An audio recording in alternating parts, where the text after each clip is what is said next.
사냐가 아름답게 물들어 있는 모습을 보고 또 실과가 풍성한 걸 보면서 참 여유가 생기고 너무너무 하나님께 감사가 됩니다.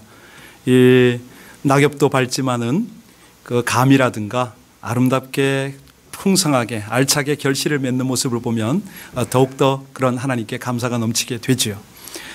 하나를 이렇게 보살펴 주신 하나님의 은혜가 너무 감사하고 오늘같이 이렇게 복된 주일에는 하나님의 귀한 백성 우리 성도님들과 함께 예배할 수 있는 것이 새삼 마음에 깊은 감사로 나옵니다. 앞에 여러분들이 지금 추수감사의 장식을 보고 계세요. 그런데 이 장식도 귀하지만 아침에 우리 아이들이 어느새 자라가지고 무엇보다도 하나님의 말씀과 또 주님의 교훈 속에서 성도들의 사랑 속에서 무럭무럭 자라가는 그 모습을 보면서 하나님 참 감사합니다. 하나님의 아름다운 열매들이 여기 이렇게 무르익어 가네요. 이런 생각이 들었어요. 여러분 이렇게 회상하면 행복하세요? 예. 그런데 하나 질문하겠습니다. 행복할 때 감사할까요? 감사할 때 행복할까요? 둘 다입니까? 예, 그렇습니다.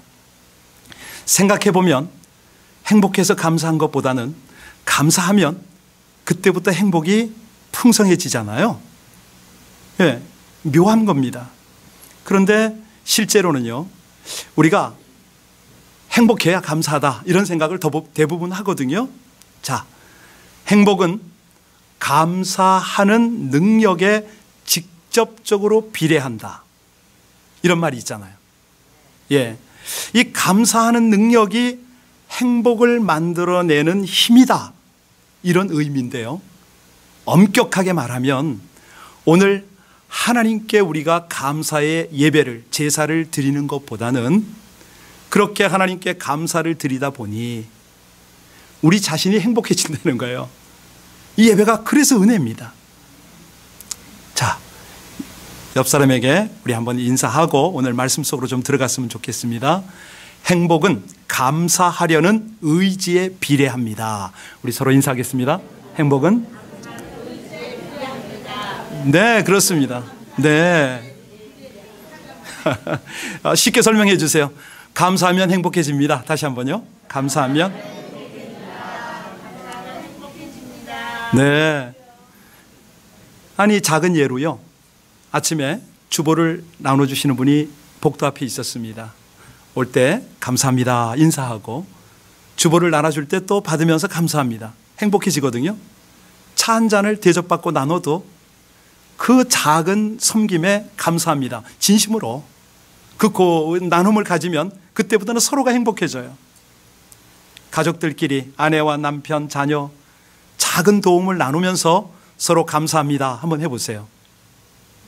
입가에 미소가 생기잖아요. 서로 행복해지잖아요. 예. 그래서 이 감사라는 거는요, 상대에게 삶의 에너지를 만들어줍니다. 그렇죠. 가끔 우리 교회에서 그런 모습을 봅니다. 엄마가 딸에게, 딸이 엄마에게 뭐 사소한 일로 서로 나누는데 몸에 배었어요. 땡큐, 땡큐, 땡큐 허니 막 그러는데 옆에서 보기에 너무 좋은 거예요. 내가 진심으로 감사할 때 상대가 감동을 받고요. 그 또 다른 에너지가 서로에게 이게 교감을 만들어냅니다. 이 삶의 에너지가 너무 왕성해지는 거죠. 넘쳐지는 거죠. 그래서 감사하기 때문에 행복한 거고 또 감사하기 때문에 보람이 생기고 격려가 되고 기쁨이 샘솟고 이런 은혜가 있는 거예요. 그러니까 묘한 것이 하나님께 감사를 드리는 게 아니라 우리가 감사를 누려버리는 거죠. 이게 성경입니다. 사실 저와 우리가 여러분이 함께 살아온 지나온 30년 한번 돌아보세요. 감사할 일 너무너무 많지 않습니까? 요즘은 기름진 음식을 너무 먹어가지고 이 살과의 전쟁입니다. 30년 전만 해도요, 마른 사람이 참 많았습니다. 그때는 조금만 배가 나와도 배사장이라고 그랬잖아요. 아주 보기 좋다고 저 사람 부자라고 저런 사람 놓치지 말라고 시집가라고 뚱뚱하기만 해도 와 만며느리 감이라고 얼마나 그런 얘기가 있었어요. 그런데 그런 세월을 지나온 우리가 지금처럼 풍요를 느끼면서 행복해집니까? 아니거든요. 행복이 없어요. 풍성한데 곤고해요. 왜죠? 감사가 줄으니까. 사실은 이 시대는요, 감사 대신 불평, 원망, 비방하는 시대를 우리가 살고 있습니다. 어느 사회학자 그런 말을 해요. 요즘 이 시대는 암보다 무서운 질병을 앓고 있다. 진단을 하면 감사 불감증이라는 겁니다. 예, 그런 병이 우리 가운데 넘쳐요. 여러분, 그 충북 음성의 꽃동네 혹시 아시죠? 아시는 분 더러 계실 텐데, 그 캐톨릭의 신부님이 꽃동네를 운영을 했습니다. 물론 나중에 보니까 그 좋지 않은 비리 때문에 조금 좀 말썽이 있긴 합니다만은, 그 꽃동네에 들어가면 어구에다가 큰 돌에다가 그 글을 써놨다고 그러죠. 얻어 먹을 수 있을 만큼의 건강만 있어도 그 사람은 복받은 사람이다. 이 가족들에게 또 사회에서 버림받은 사람들이 꽃동로에 많이 모여 산다고 그러죠. 그런데 그 중에 보면 밥 얻어 먹을 깡통을 줘도, 그릇을 줘도 손이 없으니까 이 밥그릇을 들고 다니질 못한다는 겁니다. 자, 손이 있어도 두 다리가 이게 불편해서 걷질 못하니까 또 구걸을 할 수가 없고요. 다리도 있고 손도 있는데 이 밥을 비벼줘도요, 이게 제대로 손이 작동이 안 돼가지고 또 못 먹는 사람이 또 있답니다. 그거 다 해결되어서 밥을 먹었는데도 배설기관이 고장이 나서 이게 또 문제가 되는 사람이 있다는 거예요. 자, 이런 상황들을 보면 저와 여러분이 감사가 그쳐질 수가 없잖아요. 요즘 추수감사절 어떻게 지내는지 아시죠? 너무 많이 먹어서 배탈 납니다. 예, 뭐 몸무게가 얼마나 늘었다고 서로들 그냥, 예, 또 그것도 불평을 하죠. 그뿐입니까? 우리가 그 패밀리들이 모여서 리유니온을 하게 되면 이게 너무 재미있게 놀아요. 뭐 영화관도 가고 뭐 아주 피곤하게 놀아요. 그러다가 운전 잘못하면 자동차 사고가 제일 많은 날이 바로 이 땡스기빙, 이 어간입니다. 근데 그걸로 끝이 나요? 추수감사 딱 끝나면 뭐가 오죠? 블랙 프라이데이, 빅 세일이 오잖아요. 필요도 없는데 돈을 또 얼마나 낭비하는지 몰라요. 땀 흘려서 수고한 열매를 가지고 하나님께 감사의 제사를 드리는 이 감사절기인데 본질은 다 어디 갔는지 없어요. 그러니까 핵심은 다 놓치고 이거 먹고 즐기는 걸로 그렇게 다들 알고 있어요. 자, 하나 질문 다시 하겠습니다. 배은망덕하면 어찌 됩니까? 인간이 서로들 간에 배은망덕해도 문제인데 하나님께 배은망덕하면 어떻게 될까요? 신명기서에 하나님이 말씀하십니다. 신명기서 8장 19절로 20절에 말씀하십니다. 네가 만일 네 하나님 여호와를 잊어버리고 다른 신들을 쫓아 그들을 섬기며 그들에게 절하면 내가 너희에게 증거하노니 너희가 정령히 멸망할 것이라.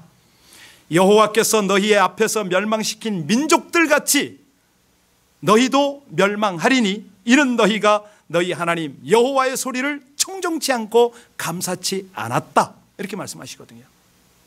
자, 그러면 여기서 질문 다시 하겠습니다. 감사가 뭘 보고 감사라고 그럽니까? 특별히 우리 그리스도인들은 진실한 감사를 드릴 줄 알아야 되는데 삶으로, 가슴으로 우러러 나오는 감사는 뭘 보고 감사라고 할까요? 우리는 하나님을 믿는 사람이잖아요. 그래서 하나님이 베풀어 주셨던 은혜들을 기억하는 거, 이게 이제 감사거든요. 예. 근데 특징이 있어요. 기억하는 것뿐만 아니라 표현을 해야 되는데, 이걸 잘 표현해야 되는데 삶으로 드러나는 것이 제대로 표현하는 거 아닙니까? 감사하는 삶을 가만히 보세요. 그런 분들을 보면 이 입이나 행동이나 모든 관계 속에 화평이 있습니다. 정말로 감사하는 사람들은요, 잔인하지 않습니다. 남을 비방하지 않습니다. 판단하지 않습니다. 진정한 감사의 삶을 사는 사람들은요, 자기가 어떤 일을 하고 절대 생색내지 않습니다. 아무리 귀한 일을 해도 자기가 자기를 칭찬하지 않습니다. 그래서요, 이 행복한 사람, 불행한 사람을 나누는 기준이 있는데, 그게 뭐냐면 범사의 모든 일에 감사를 표현하는 사람은 행복한 사람이에요. 자신뿐만 아니라 주변 사람을 행복하게 해요. 불평하는 사람은요, 원망하는 사람, 자신도 주변 사람도 다 불행하게 만들어버리는 거죠. 우리가 미국서 생활하기 때문에 유창한 영어가 필요합니다. 그런데 영어를 못해도 전혀 상관없을 때가 있어요. 뭐냐면 자주자주 땡큐를 쓰면 된다는 거예요. Excuse me, 이거를 자주 쓰면 된다는 거예요. 이 두 말만 잘해도 무식하다는 얘기를 안 듣습니다. 네. 특히 이 감사합니다, 땡큐를 자주 하면은요, 이 사람 진짜 괜찮은 사람이구나 대접받습니다. 교회에서는 더더욱 그렇죠. 저분 정말 신앙 괜찮네, 성숙하네, 저분 인격 괜찮네, 이렇게 된다는 거예요. 그 리차드 칼슨이요, 그 작은 것에 땀 흘리지 말라 이런 책을 썼는데 거기에서 좋은 제안을 했더라고요. 매일 아침에 일어날 때마다 마음속에 감사한 마음을 가지고 아침을 맞이한다면 그 하루가 얼마나 기쁘고 즐거운지 아느냐. 목사는 이런 거에 굉장한 도전을 받잖아요. 본이 되어야 되니까. 오늘 아침에 일어나면서 하나님 정말 감사합니다 그러고 일어났거든요. 오늘 교회 가서 만나는 사람마다 평소에 안 했던 못했던 감사를 좀 표현하리라. 오늘 저 만나고서 감사 표현 못 받은 사람 없죠? 다 했어요. 거의 다. 하나님 앞에 그렇게 하고 나왔어. 그런데 제가 행복한 거예요. 제가 감사한 거예요. 이렇게 좋은 걸 왜 평소에 소홀히 했지? 그런 느낌이 들 정도로 오늘 아침에 그런 일이 있었어요. 자, 다시 한번 옆 사람에게 진심으로 감사합니다 한번 표할까요? 예. 근데 이 감사가요, 그냥 느껴지거나 찾아오는 건 절대 아니죠.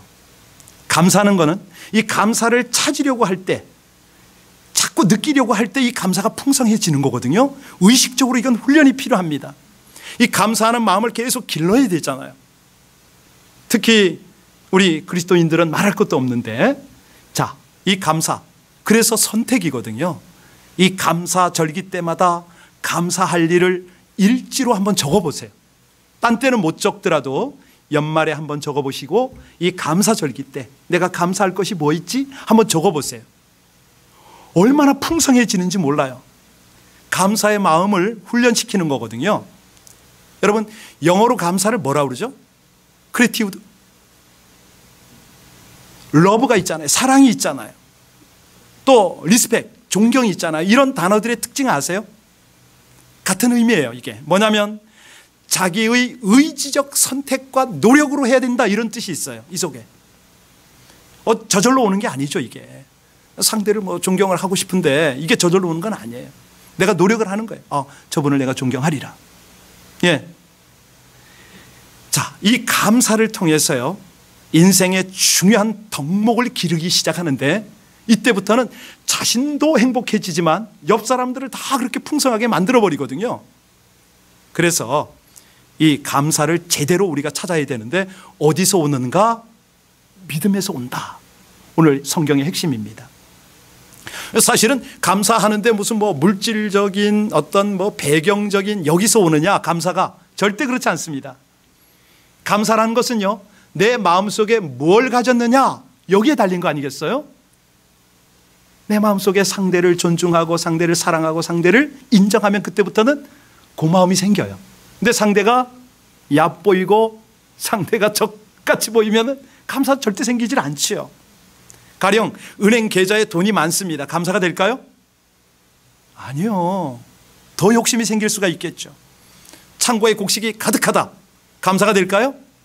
그것도 진정한 감사는 되질 않습니다. 그럴 때 오는 거는 물론 이제 순간적인 일시적인 행복은 올 수가 있어요. 자, 이만하면 됐지, 든든하지, 즐기자, 뭐 이런 정도는 되겠어요. 이런 것들이 어떤 보편적이거나 절대적이거나 완전한 그런 어떤 감사의 조건들은 되질 않죠. 잠시 행복을 주는 것뿐인데, 여러분 아시잖아요. 엄청난 물질을 가지고도 행복하지 못한 사람 많아요. 감사는 더더욱 안 되죠. 그래서 이 감사는 소유가 아니라 어디서 온다고요? 믿음에서 온다. 이거 잊지 마시기 바랍니다. 우리 하나님을 진실로 믿는 사람들은요, 이 감사가 나와야 되는데 그냥 감사, 입 발린 감사가 아니고요, 가슴에서 우러나오는 감사, 또 행동으로 표현되어지는 감사, 이것이 중요한다는 거예요. 오늘 저와 여러분이 읽은 고린도후서 9장 8절을 한번 다시 돌아가 볼까요? 거기에 들어가 보시면 이 바울 사도가 감사하는 고백을 합니다. 사실 바울의 생활은요, 그리 순탄하지 못했습니다. 근데 그가 지금 오늘 고린도 교회와 성도들과 거기 있는 리더십들과 함께 나누는 감사는 그럼에도 불구하고의 감사예요. 이 고린도후서 11장 하반부에 보면 바울 사도가 얼마나 욕을 치릅니까? 수차례 옥고를 치렀습니다. 배를 타고 가다 파선을 당했죠. 아니, 이방인에게 핍박받는 거 괜찮은데 동족 유대인들에게 핍박을 받았죠. 그것뿐입니까? 잘 아시지만 고칠 수 없는 질병을 가졌잖아요. 하나님, 이 가시를 제게서 거두어 달라고 기도해도 하나님이 그것은 내 은혜가 내게 족하다 말씀하실 정도로 어려움을 당했어요. 그에게 가정이 있었습니까? 집이 있었습니까? 가족 없어요. 평생을 떠돌아다녔습니다. 그런데도 그는 감사가 넘쳤다는 거예요. 오늘 본문이 그 증거를 하지 않습니까? 자, 우리가 여기서 하나 도전받고 깨달아야 될 것이 뭐냐면, 바울이 이렇게 어려움 중에도 감사 생활을 하게 된 원동력이 뭐냐? 이거 우리 도전받아야죠. 예, 여러분, 어찌하면 고통 속에도 감사가 그쳐지지 않을까요? 늘 감사하는 삶을 살 수 있을까요? 예, 바울은 하나님의 은사 때문에 내가 감사할 수 있다라고 고백을 합니다. 그러면 바울이 생각하는 은사는 뭘까요? 뭐 감사하는 능력일까요? 여기에요, 바울이 그 고백을 합니다. 그 은사는 바로 예수 그리스도다, 이렇게 고백을 해요. 15절 한번 보세요. 오늘 결론인데요, 우리가 생각하는 은사와 그의 은사는 좀 다릅니다. 14절 15절 같이 읽겠습니다. 시작. 또 그들이 너희를 위하여 간구하며 하나님이 너희에게 주신 지극한 은혜로 말미암아 너희를 사모하느니라. 말할 수 없는 그의 은사로 말미암아, 말할 수 없는 그의 은사가 누구라고요? 그렇지요, 예수 그리스도. 예, 그분이 나의 은사라고 외쳤습니다.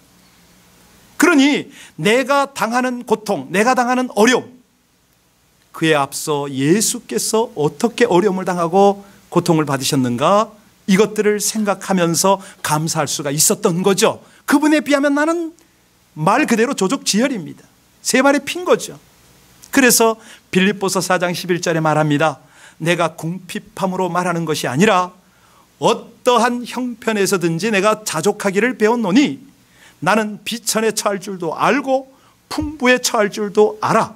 모든 일, 곧 배부름과 배고픔과 풍부와 궁핍에도 처할 줄 아는 일체의 비결을 배웠노라. 그렇게 말하면서 그 다음 구절, 우리가 너무 애용을 하죠. 내게 능력 주시는 자 안에서 내가 모든 것을, 내게 능력 주시는 자 안에서 내가 모든 것을 할 수 있느니라. 우린 이 구절만 뽑아서 막 은혜를 받는데 그 앞에 구절이 더 중요한 거죠, 그죠? 네, 일체의 비결을 내가 터득했기 때문에. 어떻게? 예수님, 그분이 나의 은사로 오는 바람에 감사가 터지는 거예요. 이 바울이요, 여기서 오늘 감사하는, 고린도 후서에서 감사하는 것은 그의 동역자들이 함께 동역해 주는 걸 그렇게 기뻐하고 감사하는 거예요. 그가 풍랑 속에서도 두려움과 염려보다 감사함으로 하나님께 영광을 돌렸잖아요. 어떻게 그럴 수가 있었어요? 예, 자신은 늘 사명에 깨어 있었다는 거예요. 그러니까 동역자들이 보여요. 함께 가는 사람들이 보이는 거예요. 어려움에 동참하고 함께 힘을 합할 줄 아는 사람, 진정 목숨을 걸어야 할 곳을, 내 삶의 목적과 방향을 분명히 하는 사람들과 함께 가니까 이게 감사가 되는 거예요. 고통 속에서도 하나님 감사합니다. 예, 결국은요, 이것 때문에 어마어마한 열매를 맺잖아요. 여러분들이 잘 아시는 대로요, 그가 성령의 9가지 열매를 이야기할 때 생각나세요? 그 열매는 사랑과 희락과 화평과 인내와 자비와 양성과 충성과 온유와 절제. 이게 맺혀지는 그 척도가 뭐냐면 이 감사로부터 시작이 되는 거죠. 감사를 드리니까 그때부터 성령이 저를 돕습니다. 성령으로 말미암아 이 아름다운 열매를 맺습니다. 여러분, 저도 여러분도 어떠한 환경, 어떤 처지에서든지 감사로 하나님을 영화롭게 하며 이 귀한 열매 풍성히 맺어지기를 주님의 이름으로 축원합니다. 딱 보면서 여러분의 자녀가, 우리 사랑하는 동역자들이 맞아, 저분은 이 아름다운 열매들로 인하여 하나님께 영광을 돌리지. 하나님, 귀한 동역자 알게 하셔서 감사합니다. 이 고백이 나와야죠. 하박국서 3장 17절 19절에 보면 참으로 예수님이 은사로 오기 전에도 구약시대 때도 그런 감사를 드리잖아요. 여러분 잘 아는, 비록 무화과 나무가 무성하지 못하며 포도나무에 열매가 없으며 감람나무에 소출이 없으며 밭에 먹을 것이 없으며 우리의 양이 없고 외양간에 소가 없을지라도 나는 여호와로 말미암아 즐거워하며 나의 구원의 하나님으로 말미암아 기뻐하리로다. 주 여호와는 나의 힘이시라. 나의 발을 사슴과 같게 하사 나를 높은 곳에 다니시게 하시나이다. 감사가 터지는 거예요. 사실이요, 감사할 때 걱정거리, 근심, 염려, 환난, 이거를요 축복의 기회로 바꿔버리는 거죠. 기가 막힌 역사입니다. 사실 걱정거리 많은 가정이 있을 수가 있어요. 그런데 감사가 넘치면은 그때부터는 이 걱정 자체가 은혜로 바뀌어요. 놀라요. 상황은 변하지 않는데 이 감사 때문에 환경을 다르게 느끼는 거죠. 하나님의 교훈을 받는 거예요. 여러분, 감사하는 사람 치고 불안한 미래를 살아가는 사람 보셨어요? 없어요. 예. 왜냐하면 하나님이 내 미래를 인도할 것을 확신하기 때문에, 그것 때문에 오히려 감사가 돼요. 예수님이 그렇게 당부하신 거 있죠. 무엇을 먹을까, 무엇을 마실까, 무엇을 입을까 염려하지 말아라. 왜? 하나님이 모든 것을 쓸 것을 책임지시겠다 그랬잖아요. 그러니까 열쇠는 하나님이 갖고 계세요. 방법은 그분만 기쁘게 하면 책임지시는 거죠. 그분이 기쁜 것은 우리가 감사할 때인 거죠. 자, 하나님을 감동시키는 비결, 그분을 기쁘시게 하는 비결이 믿음이고 감사다, 이 말씀을 드렸는데요. 여러분, 행복해지고 싶으십니까? 감사하라고 그랬습니다. 복 받고 싶으세요? 감사하면 됩니다. 건강해지고 싶으세요? 하나님께 감사하면 됩니다. 이 풍성한 은혜, 풍성한 삶 누리는 비결이요, 하나님께 감사하는 습관을 길러가는 거죠. 자, 그러면 어떻게 해야 하나님께 이 가슴으로, 삶으로 드리는 감사를 회복할 수 있을까? 이걸 해야 되잖아요. 다른 거 없습니다. 은혜와 사명을 기억하는 겁니다. 뭘 기억하라고요? 네, 하나님 여호와를 기억하라, 이렇게 말씀하셨거든요. 성경 곳곳에 말씀하세요. 하나님을 잊지 않으면 감사가 나온다는 거예요. 하나님을 잊지 않으면 은혜가 생각이 나는 거고요. 그 은혜 때문에 하나님을 감사하면 그때부터 우리 하나님이 감동을 하세요. 기뻐하세요. 우리 자녀들이 부모님의 은혜를 생각하고 어머니 아버지의 고생스러웠던 많은 날들을 기억해 주면 부모들의 마음이 한순간에 녹아버리잖아요. 아까운 것이 없잖아요. 다 주고 싶잖아요. 거기다가 자기의 삶의 목적, 내가 우리 가문을 일으키고 민족을 위하여 한 몫을 담당하겠습니다, 딱 이렇게 나와버리면 이거 부모가 얼마나 기쁘시겠어요. 마찬가지입니다. 하나님께서요 우리를 바라보실 때, 예 하나님, 제가 죄로 죽을 인생 아니었습니까? 저 구원하셨네요. 너무 감사합니다. 제 인생이 공수거 인생인데 하나님, 저를 위해서 영원한 생명을 주셨습니까? 저 감격스러운 천국을 주셨습니까? 이거를 기억하고 감사하면, 아니 그 영원한 천국에 하나님이 예비하신 상급을 향하여 내 사명을 깨닫고 그 사명을 감당하려고 하는데 하나님이 무언들 아끼겠냐 이거예요. 사실이요, 우리가 뭐가 없는 게 불평거리가 아니죠. 사실은 크든 작든 우리가 이게 감사할 것밖에 없는데, 저도 여러분도 가지고 온 게 있었습니까? 가지고 갈 능력이 있습니까? 제가 이거를 가만히 말씀을 묵상하면서 계산을 한번 해봤습니다. 여러분도 지금 머릿속으로 계산하시기 바랍니다. 여러분 한 끼 식사 해결하는데 한 몇 불 정도 들어갈까요? 계산하셨죠? 자, 그러면 하루에 뭐 3끼 1년 365일 1년에 한 몇 불 정도를 여러분들은 먹는다고 생각하세요? 계산이 되셨습니까? 이거를 30년 동안 이렇게 먹었다. 돈이 계산 얼마나 될까요? 저같이 한 60년 먹어버리면 계산이 안 되더라고요. 이 수십만 불, 수백만 불이에요 이게. 거기다 먹기만 했습니까? 마셨지요, 입었지요, 타고 다녔지요, 집에 거했지요. 계산이 안 나와요. 이거를 제가 벌어서 했다고요? 아니에요. 전 그런 능력이 없어요. 저만 그런가요? 여러분이 그러셨잖아요. 지금 오늘까지 그렇게 살려오셨잖아. 하나님이 얼마나 감사합니까?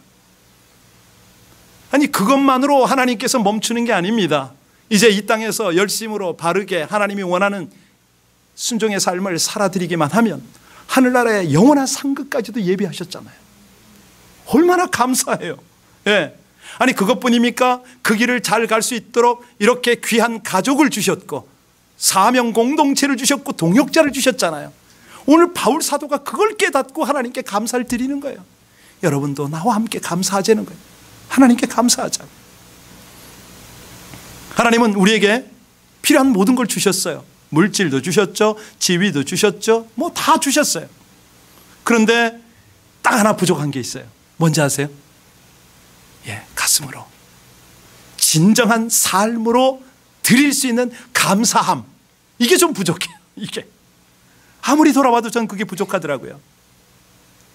저와 같이 느낌을 가진 분이 계시더라고요. 18세기 영국의 시인 조지 허벌트가 그 기도시를 하나 남겼는데 읽어보니까, 하나님, 제게 너무 많은 것을 주셨습니다. 그런데 이제 한 가지만 더 주십시오. 감사하는 마음을 주세요. 이렇게 시를 썼어요. 왜냐하면 그는 알았어요. 이 감사의 씨앗이요, 감사는 씨앗이에요. 축복의 씨앗이에요. 감사는요, 원동력이에요. 큰 기적을 만들어내는 원동력이에요. 여러분, 오늘 바울 사도가 이 위대한 일을 행한 그 역사의 그 중심이 뭔지 아세요? 지금 요즘 다니엘 기도 우리가 2주 이상을 달려왔는데 이제 3일 남았습니다. 그 유능한 파워풀한 강사들의 특징이 뭔지 아세요? 하나님의 은혜를 잊지 않았던 거 아닙니까? 하나님의 말씀이라면 철저하게 순종을 했고 하나님의 은혜를 잊지 않고 감사를 우리에게 나눈 거예요. 그랬더니 그게 어마어마한 도전으로 우리에게 왔어요. 뭐 케이스 하나만 우리는 적용하고 넘어갔으면 좋겠는데요. 여러분, 우리 예수님 어떻게 감사 표현해졌는지 기억하시죠? 오병 이어가지고 그 보리떡 5개와 물고기 2마리 가지고 수만 명을 먹였잖아요. 그 비결이 뭐죠? 하나님을 향하여 있는 것 가지고 감사로 축사를 했더니 이게 나눠지잖아요.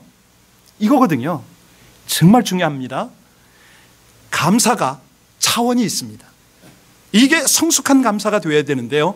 나만의 감사가 있지만 더 중요한 건 오늘 바울 사도가 우리에게 도전하는 것은 우리의 감사를 지금 도전한 겁니다. 함께 감사하는 거예요.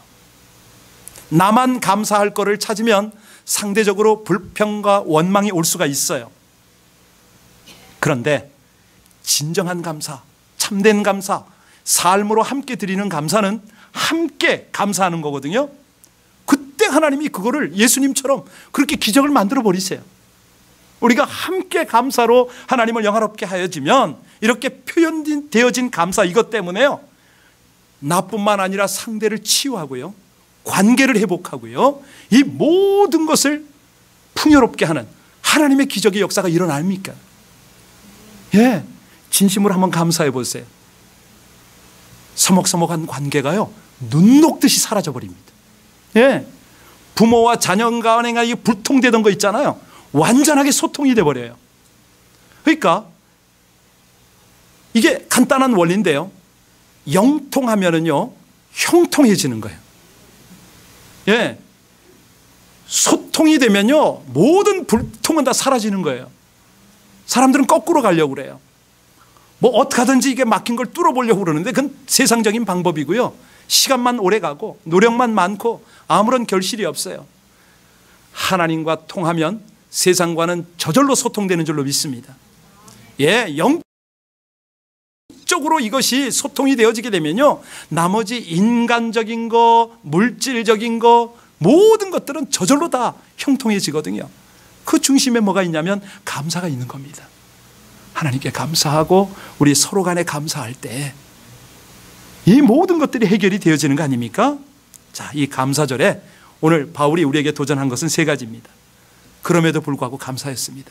가장 어렵고 힘든 상황 속에서 옥고를 치르면서 온갖 질병을 당하면서 수많은 위협 속에서 감사했던 거 아닙니까? 풍랑 속에서 두려움보다 염려보다 오히려 감사로 하나님을 영화롭게 하고 동료들에게, 동역자들에게 감사로 표현을 했더니 이게 이런 역사가 일어났습니다. 끝으로 당부드립니다. 감사하는 성도를 눈여겨보십시오. 성숙한 분들입니다. 예? 그 속에서 영역이 흘러나옵니다. 감사의 크기만큼 우리가 행복을 누릴 수가 있고요, 감사의 넓이만큼 우리가 풍성함을 나눌 수가 있습니다. 이 감사의 고백이 저와 여러분에게 있기를 바랍니다. 오늘 날 구원하신 주 감사 한번 해야 되겠죠? 우리 늘 추수감사 때마다 한번 부르는 찬양이지만 다시 한번 하겠습니다.